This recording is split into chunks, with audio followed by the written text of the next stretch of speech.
always a risk, that's no question. And if you're not careful, you could just be adding another expense. Instead of actually saving money, you're spending it. Brad Huffman is here from Future Finances with 3 different options for us this morning to see if they pass the investment test. Absolutely. Good morning. Good morning. So not everything, it may look like it on the surface, Yes. but not everything passes that test. The person selling it to you will use the word investment because Okay. it sounds good. And in our mind, it's easier to justify if we consider it an investment. But Right. in many cases, most of what we spend money on is really just an expense. So you can do the little litmus test to see, is it truly classified as an investment? Is there a general rule of thumb for that as you're looking at these things, you can say, okay, no, this is not really an Yeah, investment? absolutely. Generally, there's 2 things, and we're going to talk about this, but there's 2 criteria that I look at. One is, does it provide the opportunity for growth? Does Okay. it go Okay. up in value? Okay.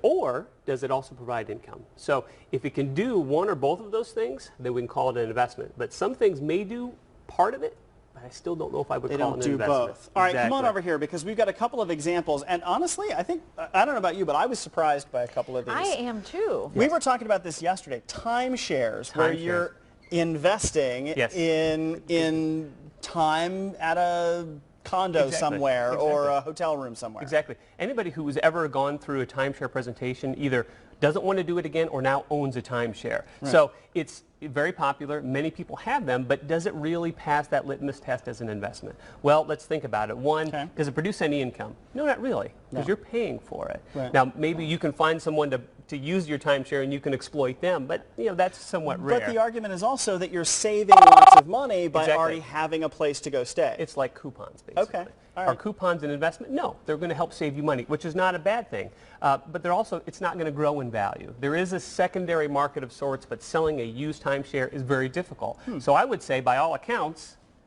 no, not No an investment. on not timeshare. It can save you money. It can provide some very affordable lodging. But at the same time, that's just an expense, Even whether though- you pay more or less for it. In some different timeshares, you have a deed at the end if Yeah. you've stayed in that for a period of time. That still isn't No, considered. not unless there's an attractive Someone to buy it. residual value to Okay. that.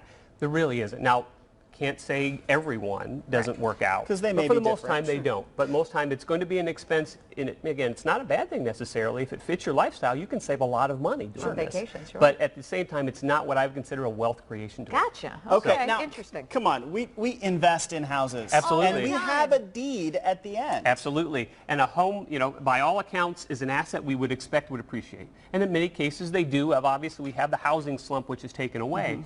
But the other thing is, a house is not inexpensive. No. Maintenance and what I call carrying costs. All the stuff that, go day-to-day Exactly. expenses Yep. and then fixing things up. Insurance, taxes, all of those eat up. And there are a number of studies that have proven over long periods of time the value of a home barely keeps up with inflation after expenses. So at the end of the day, I don't consider think so? a home Really? a true wealth creation vehicle. You're better off, if you want to create wealth, is not necessarily buying the biggest home you can get, because if our theory is correct, the bigger home I buy, the bigger investment I have. I don't believe that's the case. I still think owning a home is a great idea. You're building equity. I consider it a conservative asset. It does hold its value per se, but it's not really what I consider a wealth creation vehicle. So if someone says, I need to invest money, should I invest in a house? That doesn't make sense to me. What about something like buying a rental property? That's interesting. Different ball game altogether. Okay. If you go in, and there are many people who may go in and buy a home, fix it up, turn around and sell it. Well, that is an investment if you're treated that way. Many people treat their houses as an opportunity to provide shelter, to store all the crap that we have, Yeah. Right. and really just an expression of ourselves. So when you use it that way, it's going to appreciate, hopefully, Right. but it's really not going to be a true investment in my view. Okay. It's just going to be too slow to be Okay. considered a proper investment. Something, though, that we do in the house. Yes. Wait, a lot of no's. Is he in a bad mood? Yeah, of. always. Kind of. It's Tuesday. I'm in a bad Which bad makes me mood. worry about this one. Yes, exactly. Now here's a fun one. Wine. Wine is growing in popularity quite tremendously. We have a lot of young millennials. really? Yeah, I think it is. I don't know if it's a good how's year that or one? not.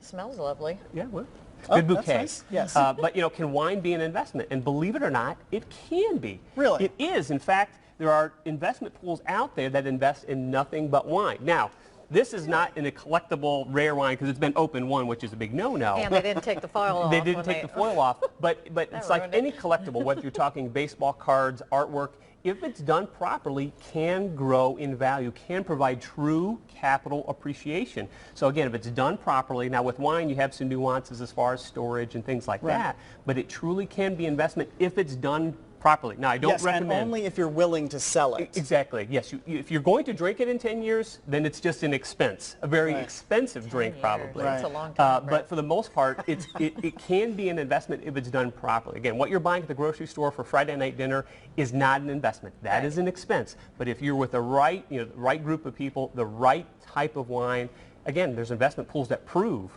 you can make money in this space. So if you have the mint condition Babe Ruth baseball card, it's a good investment if you're willing to sell it. And you find the right buyer for it. If you don't want to part with it, then it's really not. Then it's, if you're going to keep it forever, then it's just an expensive hobby. Yes. Otherwise, if you're willing to sell it, and again, when you're dealing with high quality wines, you have to be willing to sell it. And if you make money at the end, whether or not you make money is almost irrelevant for the most part, but if you have the opportunity to make money, that's how I consider it an investment. That's the litmus test. Yes. Absolutely. We appreciate it, Brad. Thank you. Next time when you're back, can we talk about Beanie Babies? No, I'm kidding. We can, yes. I think I brought some with me just in case. But yeah.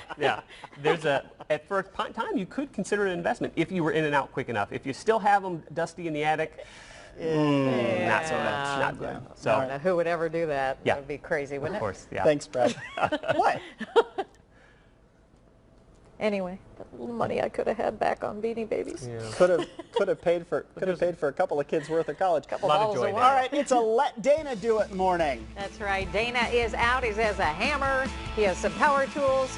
We have high hopes that he's going to be able to help. The future home of Cristo Rey Schools is where he is, and we'll check in with him next.